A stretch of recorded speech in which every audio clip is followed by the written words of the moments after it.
your outlook on what we're dealing with when it comes to young people going in and out.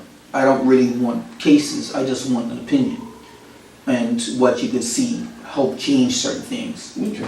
I mean, if you're looking at the possibility of kids being influenced by, say, BET, crunk music, violent video games, like somebody trying to steal a car and do Grand Theft Auto for real, about a YouTube video of that. You know, between that, violent games, violent movies, because, you know, people over there trying to get drunk off of chronic and Red Bull and Guinness, and talking about they're going to try a Mortal Kombat move and try to take somebody's head off with one swipe with a machete. You know, this is the type of stuff that's happening. And you know, when you drive around town at night and you see guys come out of the club and guys look at you like, what you gonna do? I will come over and that's not necessary. Okay. 30 years of policing. Mm-hmm. From the 1980s to the 2010. From the 1980s to the 2010. I have seen an evolution of criminality. Okay? Mm-hmm. In the 80s, you had, pardon the expression, the good old-fashioned homegrown. And you had a few guys that might have done heroin and or cocaine. And they were what you would call working addicts. So they would go out and work. And still get the hit. And go get the hit. You had a very minor few, that would steal for that fix. So wouldn't you call them the functional addicts? Yes. The people that were able to still do and pay for it out of their own means? Yes. You had some people in very high offices that were functional addicts. Okay? Mm-hmm. And brilliant people. Absolutely brilliant people. But they needed to get But they still had that urge. If you're attempting to think about trying to put that aside, that's a war drum that you should beat with tender care. And I'll leave it at that. Well, I've got something for you. When was the turn of events, would you say, in the 90s, 80s, where 80s. In the 80s, where things started to switch? Wasn't that around the time the cocaine epidemic started to kick in? The cocaine epidemic has always been in the U.S. From the 60s, I stand to be corrected. But the man-made drugs, such as LSD and I would say crack cocaine, is a man-made situation. The origins of cocaine is a situation that was greatly disturbed by a Frenchman. Basically, the Incas and certain people in Colombia, Peru, in order to do their work in the high altitudes, would take 2 or 3 coca leaves, put it on the side of the mouth, and chew it as they worked. So you would, just like chewing tobacco. The same thing they used to say with the original recipe for Coca-Cola. Yes. You used to have the same juices of the coca leaf in it. Now, a Frenchman came along, purified, refined, however you want to put it, and turned it into a powder, made it more potent, and we've had the situation go from the, I believe, 1850s, I stand to be corrected, but it's changed and gone from there. Now, with Bermuda, from when I was working, you had guys that were physically fit and able, doing homegrown marijuana, would not have an issue with working a full hard day's work and then going and get a spliff and sitting off with his boys on a corner. And that they were respectful to the rest of the group, they were respectful to the rest of the community, and they were behaved. I remember that from being up in Somerset. Okay, now you move on to the 90s. Mid-80s, late 90s. Something happened, and I believe it was the police were more Bermudian. The police service, the police force at the time was more Bermudianized, and we were able to hit the marijuana trade very, very hard. So you had a $5 baggie, which would make 2 or 3 commercial cigarettes size, go to $50 in the 90s. Now in 2016, that same baggie would probably cost you $200 to $300. Is it the greed of the criminals? Well, by what I've heard from the streets, is more of the tightening of the belt that started it. Is it the greed of the criminals? This is more likely. Because I know a lot of criminals still claim that they have a lot.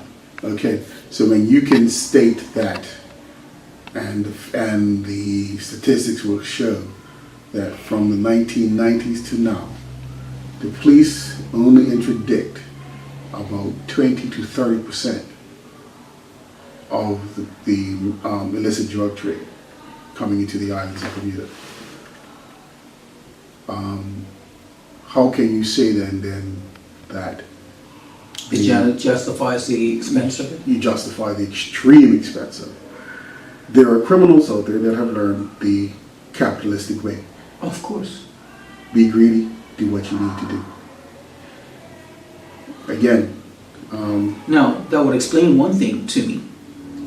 The justification of the gang activity, protecting your territory, profiteering, raising the price, and number 3, the battle of the areas, because the turf means the traffic, the location, and people coming to you on a regular basis.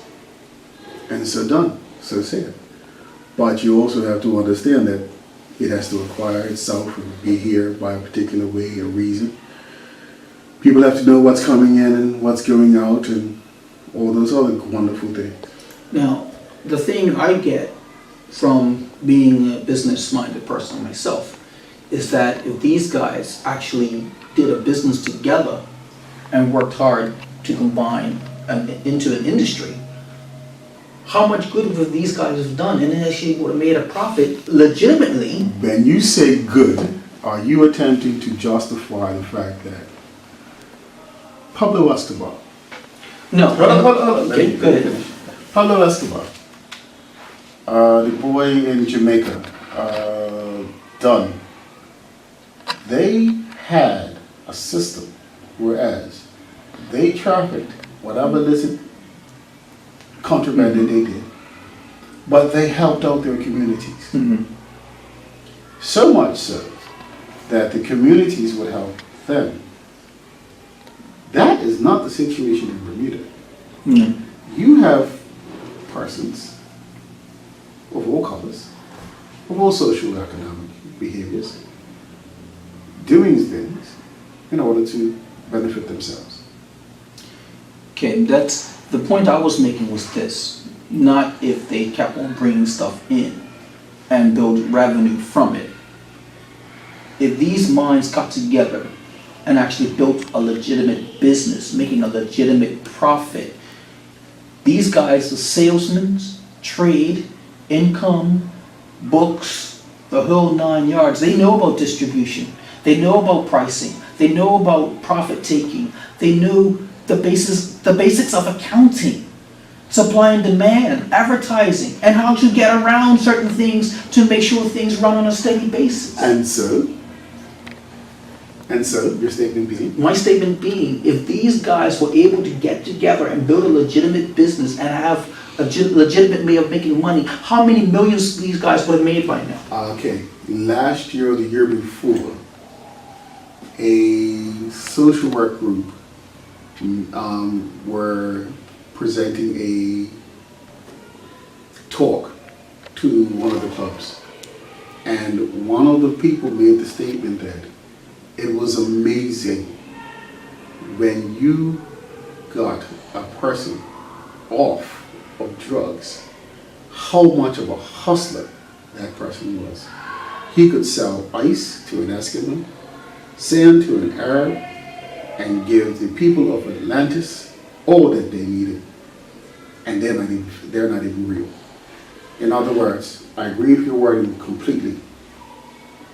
These people in these illicit situations have a great and wonderful ability, but they're using it for the entirely wrong circumstance. Okay. Now, going to that point, if you were to research why marijuana, cocaine, and heroin or opium were made illicit back in the 1800s, you will understand that many of the prominent European and American families lost millions of dollars. By today's count, billions of dollars. Because their children, who were rich and spoiled, what was the term used by the little boys, lawyers in Texas? The children of privilege? Yeah, the children of privilege. He has a certain disease of influenza. Yeah, Yes, something like influenza. that. Yeah, and he was so spoiled. Affluenza. He was so affluent that he did not understand the concepts of right and wrong. Regular people. Okay, now that opens a can of worms that I'm not even about to try to get into. Okay, that happened back in the 1800s, where these children were going off into these wonderful new areas that no one has seen before. They've sat in drug dens, in opium dens in China, the pipe out of their face, just lighting it at the end of it, sending home to mom and dad for another $200,000 so that they can do what they want to do.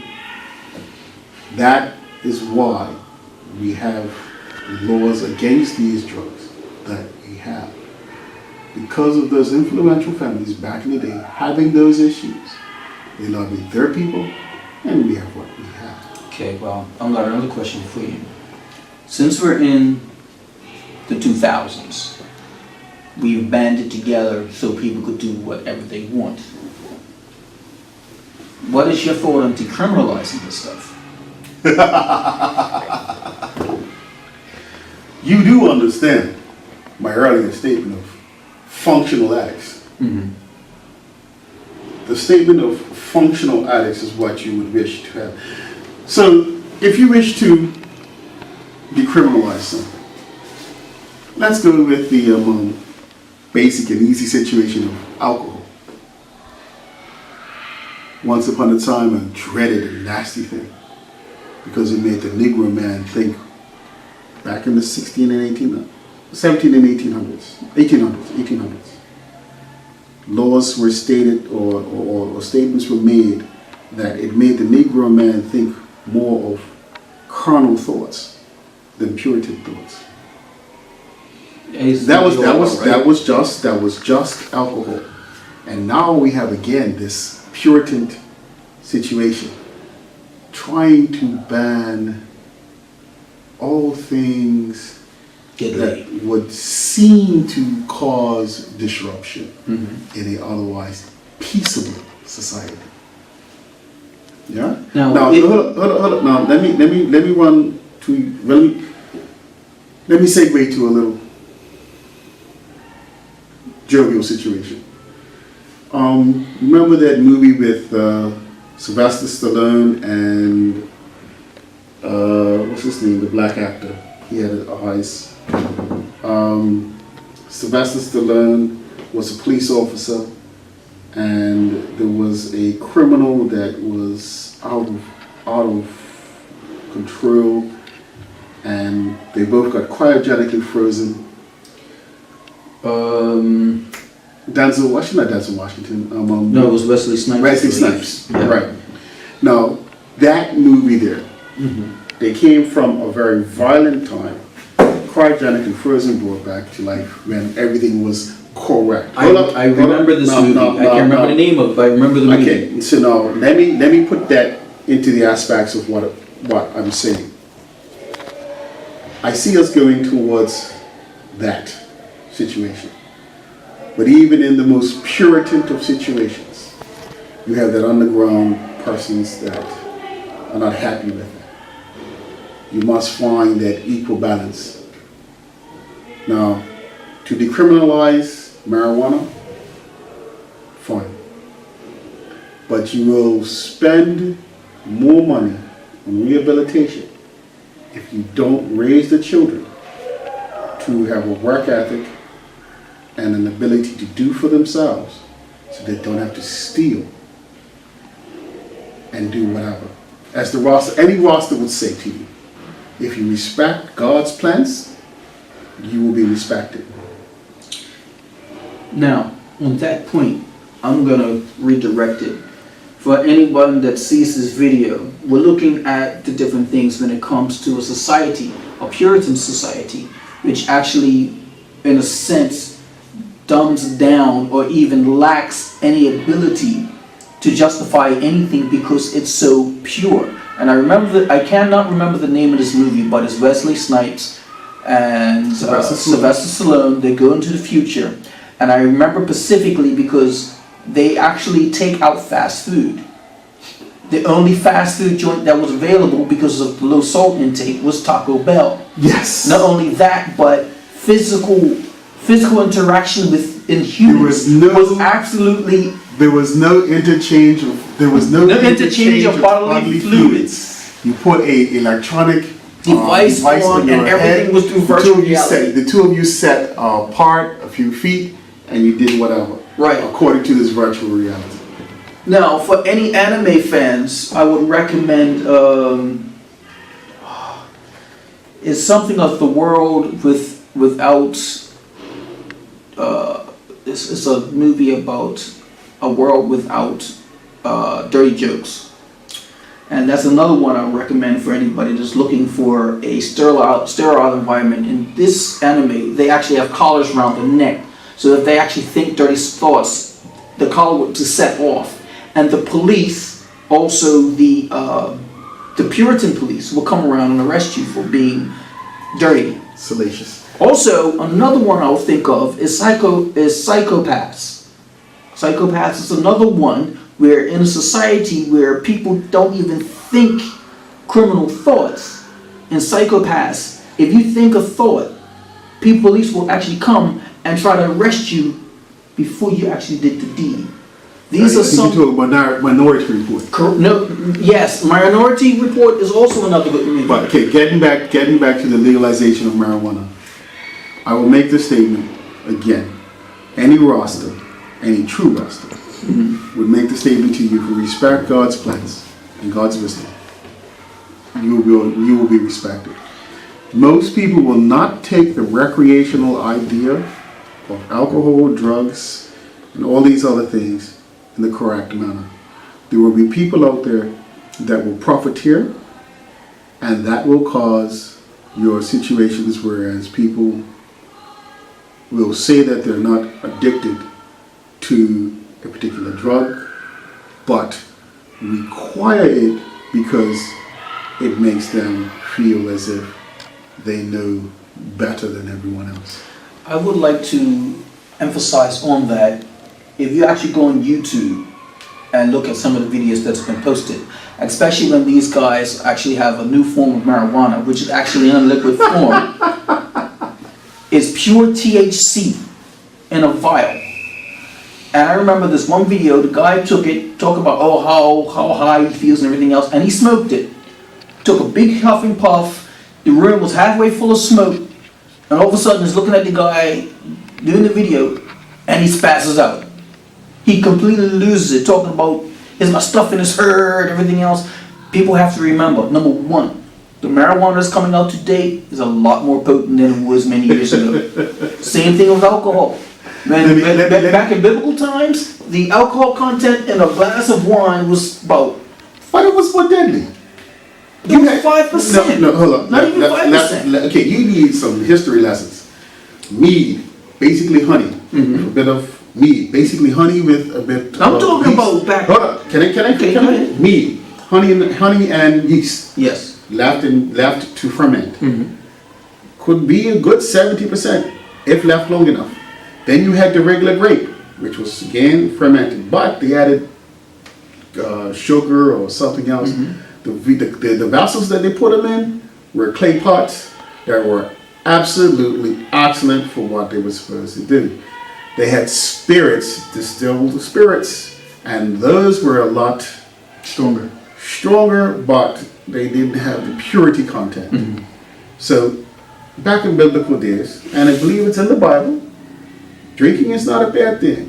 But when you let the drinking make you a mocker, then you have an issue. Now, so that statement can be brought towards everything. Oh yes, I was about to get to that, because if you have something that's been increased to a point where, and it says in the Bible, do things in moderation. If you take things out of context and you go above what your body can handle, you're going to get sick, you're going to lose your mind, and in some cases you will die.